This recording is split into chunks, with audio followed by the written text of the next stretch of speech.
Paris. Comme la plupart des gens qui sont là, Comme la plupart, il y en a qui viennent de Londres, qui viennent de Suisse, d'Italie, d'Allemagne.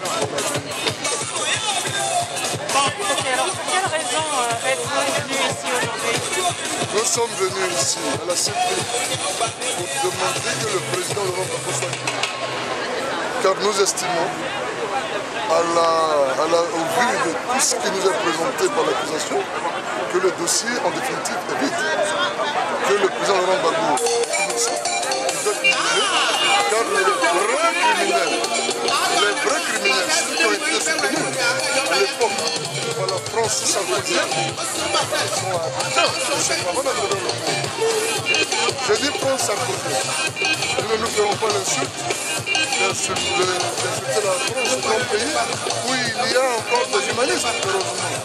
Nous parlons de la responsabilité au temps de Nicolas Sarkozy. Nous demandons à la CPI de jouer sa compétence de se rattraper.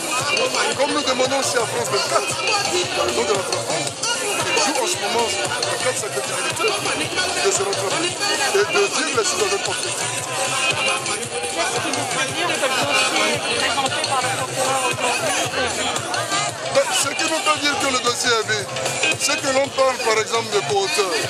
Dès l'instant où on parle de co-auteurs, c'est qu'il y a aussi d'autres auteurs. Je crois que c'est la langue française.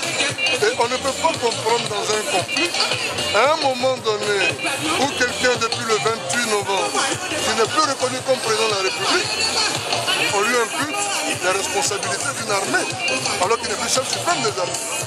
On ne peut pas en même temps demander au président Laurent Gbagbo de répondre de tous les crimes qui sont commis par les FRCI, comme nous a montré ici la défense du président Laurent Gbagbo.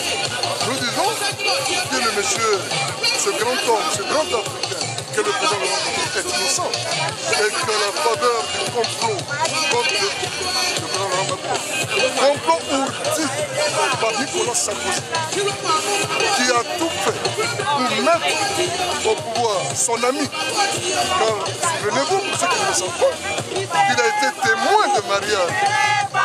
Il a été témoin de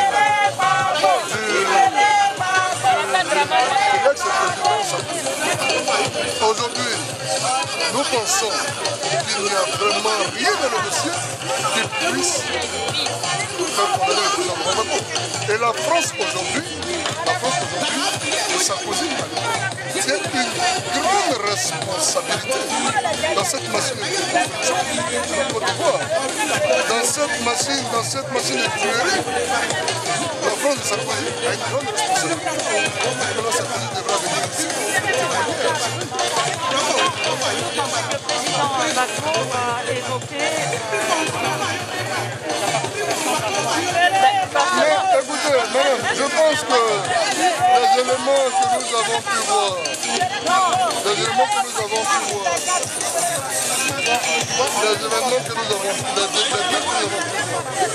montrent également l'implication de l'armée sarkozienne.